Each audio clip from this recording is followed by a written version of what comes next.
साथियों बहुत बहुत स्वागत है आप सभी का अपने यूट्यूब चैनल टेक स्टडी पे। साथियों बिहार बीएड एंट्रेंस एग्ज़ाम 2024 अब समाप्त हो चुका है और इसका आंसर की भी आ चुका है। आप सभी अब इसके रिजल्ट का वेट कर रहे हैं और आप सभी के बहुत ही ज़्यादा कमेंट आ रहे हैं कि सर इस बार रिजल्ट जो है कब तक आएगा और काउंसलिंग की प्रक्रिया कब से शुरू होगी।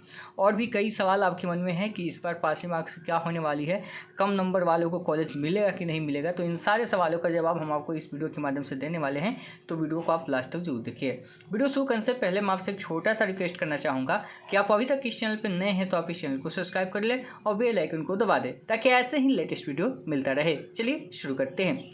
साथियों सबसे पहले हम बात करेंगे आपकी पासिंग मार्क्स को लेकर कि कम नंबर है तो आपका इस पर एडमिशन होगा कि नहीं। उसके बाद हम लोग काउंसलिंग की बात करेंगे और फिर उसके बाद हम आपको बताएंगे कि आपका रिजल्ट जो है कब तक आने वाला है। तो सबसे पहले बात करते हैं कि अगर आपका कम नंबर है तो आपका एडमिशन होगा कि नहीं होगा। देखिए अगर आपका कम नंबर है, अगर आप जनरल कैटेगरी से आते हैं, अगर आपका 42 नंबर भी है कम से कम, अगर आप जनरल कैटेगरी में आते हैं और 42 नंबर भी है आपका कम से कम, तो भी आप मतलब एलिजिबल हैं एडमिशन के लिए और तब भी आपका कहीं ना कहीं जुगाड़ लग सकता है। लेकिन उसके लिए आपको अलग प्रोसेस का इस्तेमाल करना होगा और वह अलग प्रोसेस क्या होगा उसकी जानकारी हम आपको आगे बताएंगे जब काउंसलिंग की प्रक्रिया शुरू होगी। तो हम जैसे कहेंगे वैसे आपको कॉलेज सेलेक्ट करना है, उसके बाद आपका एडमिशन होगा। अगर 42 है तो जनरल कैटेगरी से है, मेल हो या फीमेल हो। अगर 42 नंबर है तो अभी भी आप इस रेस से बाहर नहीं हुए हैं क्योंकि आपका एडमिशन प्रोसेस है, आपका एडमिशन हो सकता है कहीं भी, ये कोई बड़ी बात नहीं है। लेकिन 42 से कम अगर 41 नंबर है तो फिर आप एलिजिबल नहीं है जनरल कैटेगरी में, ध्यान रखिएगा। वहीं पे अगर आप SC ST कैटेगरी से हैं या BC कैटेगरी से हैं, कोई अदर कैटेगरी से हैं, अगर आपका मात्र 36 नंबर है, अगर आपका 36 नंबर भी है तो भी आप एलिजिबल है एडमिशन के लिए। और वह एडमिशन कैसे होगा हम आपको आगे बताएंगे जब काउंसलिंग की प्रक्रिया शुरू होगी। तो इसलिए आप हमारे साथ बने रहिएगा और हमारे वीडियो के डिस्क्रिप्शन में आपको व्हाट्सएप ग्रुप का लिंक और टेलीग्राम चैनल का लिंक मिल जाएगा, उसको ज्वाइन कर लीजिएगा ताकि कोई भी अपडेट आपसे मिस ना हो। और आगे जब काउंसलिंग की प्रक्रिया शुरू होगी, जैसे हम बोलेंगे कॉलेज वैसे आपको सिलेक्ट करना है। तो अगर वैसे आप करेंगे तो फिर आपका कम नंबर भी है तो आपका एडमिशन हो जाएगा, और जिसका अधिक नंबर भी है 50-55 भी है उसका भी एडमिशन वहाँ पर फंस सकता है अगर वह सही तरीके से काउंसलिंग नहीं करेगा तो, क्योंकि काउंसलिंग जो है बहुत ज़्यादा इंपॉर्टेंट होता है। दूसरी बात पे आते हैं, हमने कहा कि आपको काउंसलिंग की प्रक्रिया कब से शुरू होगी, तो आपको तो बता दिए कि पासिंग मार्क्स क्या होने वाली है, कितना नंबर चाहिए आपको। लेकिन काउंसलिंग की बात करें तो जैसे आपका रिजल्ट आएगा उसके तुरंत बाद आपकी काउंसलिंग की प्रक्रिया शुरू हो जाएगी। नेक्स्ट डे से क्या होती है, आपकी रजिस्ट्रेशन की प्रक्रिया शुरू होती है। उसके बाद से 1-2 दिन बाद आपका कॉलेज अलॉटमेंट लिस्ट भी जारी हो जाता है, उसके ऊपर हम बात करेंगे। अब बात करते हैं आपके रिजल्ट को लेकर कि रिजल्ट कब आएगा। सबका इंतजार यही है कि रिजल्ट जो है कब तक आएगा और कट ऑफ क्या होगा। तो कट ऑफ के ऊपर हम अलग से एक वीडियो लेके आने वाले हैं कल तक, तो वह वीडियो आप देख लीजिएगा। और रही बात रिजल्ट को लेकर, देखिए हम आपको ऐसे रिजल्ट के अनुमानतः नहीं बताने वाले हैं, हम आपको सारी चीज़ें जो भी बताते हैं आपको एक प्रक्रियाधीन बताता है, ठीक है। आप यहाँ पे एडमिशन की प्रोसेस देखेंगे तो 3 मई से शुरू हुआ था आपका ऑनलाइन एप्लीकेशन की प्रोसेस और 25 जून को आपका क्या हुआ, एंट्रेंस एग्जाम खत्म हो गया है। अब हम थोड़ा सा आपको बैक में ले जाना चाहेंगे। अब बैक में ले जाने का फ़ायदा क्या होगा कि आपको अच्छे से समझ आएगा कि रिजल्ट आपका कब आने वाला है। हम बात करेंगे 2020 से। अब कहेंगे 2020 से क्यों बात करें, तो 2020 से ही आपका जो बीएड की जिम्मेवारी है वह ललित नारायण मिथिला यूनिवर्सिटी को दी है। यानी कि 2020 से लगातार एंट्रेंस एग्जाम जो करवा रही है वो ललित नारायण मिथिला यूनिवर्सिटी ही करवा रही है। तो 2020 में जो आपका एग्ज़ाम प्रोसेस था 2020 का हम बताते हैं, तो जो एग्ज़ाम हुआ था वह एग्ज़ाम हुआ था आपका 22 सितंबर को। कब हुआ था, 22 सितंबर को हुआ था। उस समय कोविड काल का दौर था, 22 सितंबर को हुआ था और उसका रिजल्ट जो आया था वह 1 अक्टूबर को आ गया था। अभी सुनिएगा, इसमें बहुत कहानी है। 1 अक्टूबर को आ गया था, यानी कि हम बात करें एग्ज़ाम के बाद 9वें दिन ही उसका रिजल्ट आ गया था, समझिएगा अभी। लेकिन उस समय एक और कहानी में ट्विस्ट है कि उस समय जो नोडल ऑफिसर थे अजीत कुमार सिंह थे, केवल एक ही वर्ष के लिए थे 2020 में, ठीक है। तो 9वें दिन मात्र आपका रिजल्ट आ गया था। 22 सितंबर को आपका एग्ज़ाम हुआ था और उसके बाद आपका 1 अक्टूबर को आपका रिजल्ट जो है जारी हो गया था। 2021 की बात करते हैं। 2021 में नोडल यूनिवर्सिटी को बदल दिया गया, जो नोडल ऑफिसर थे बदल दिया गया। उसके बाद किनको चुन किया गया, तो उसके बाद अशोक कुमार मेहता को बनाया गया, ठीक है। अजीत कुमार सिंह एक बार ही रहे, उसके बाद बदला गया। 2021 में आपका एग्ज़ाम हुआ था 13 अगस्त को। एग्ज़ाम कब हुआ था, 13 अगस्त को। और रिजल्ट कब जारी हुआ था, 24 अगस्त को रिजल्ट जारी हुआ था, जब अशोक कुमार मेहता जी आए थे फर्स्ट टाइम। तो इसमें रिजल्ट को देखेंगे तो 11वां दिन आपका कहीं ना कहीं रिजल्ट आपका आ गया था।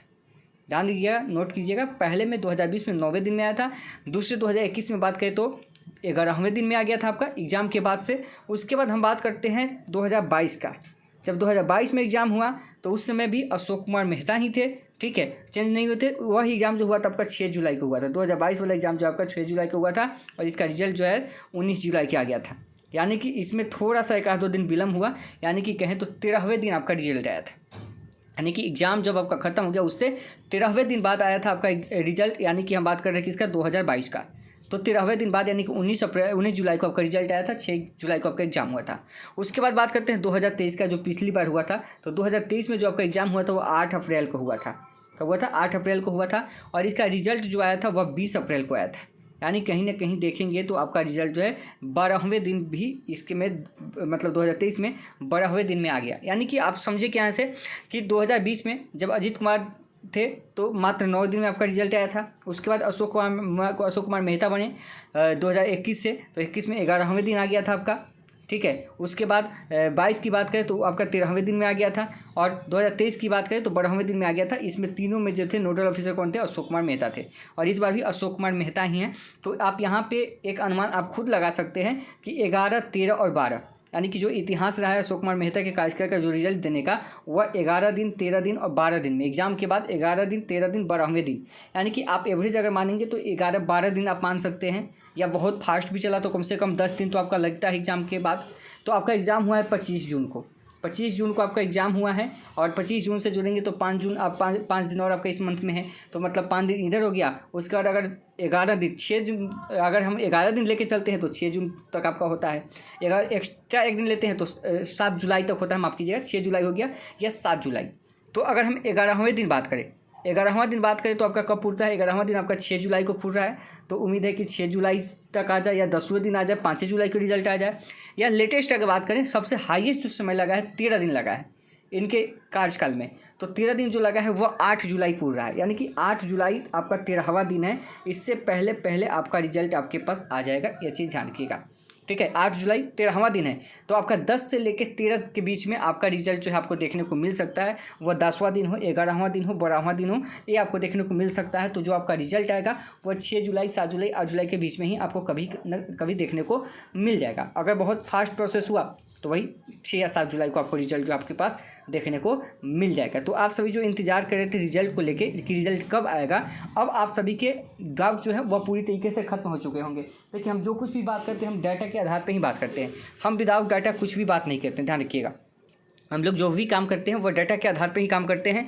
हम कोई भी फेक वीडियो भी अपलोड नहीं करते हैं, क्योंकि हम ऐसे नहीं कि आपको मतलब ऐसे बताने कि आपका एग्जाम कब आएगा भविष्यवाणी करते हैं, नहीं। जो इतिहास रहा है हम लोग मतलब बैक खंगालने की काम करते हैं, बैक डेट में जाके डाटा एकत्रित करने का काम करते हैं, फिर आपको इन्फॉर्मेशन देते हैं, ठीक है। इसलिए मेहनत लगता है, इसलिए वीडियो को कम से कम आप लोग लाइक कीजिएगा, चैनल को सब्सक्राइब कीजिएगा। उसके बाद काउंसलिंग की जब प्रोसेस शुरू होगी हम आपको हर एक चीज़ बता देंगे। तो आप इंतज़ार कीजिए कम से कम 10 दिन, यानी आपके अपने रिजल्ट के लिए।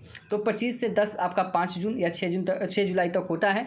तो 6 जुलाई 7 जुलाई के बीच में आपको देखने को मिल सकता है, या लेटेस्ट 8 भी जा सकता है, ठीक है। आपका रिजल्ट जो है बहुत जल्द आपको देखने को मिलेगा। जैसे इन्फॉर्मेशन आएगी हम आपको अब तक इन्फॉर्मेशन जो है पहुंचा देंगे।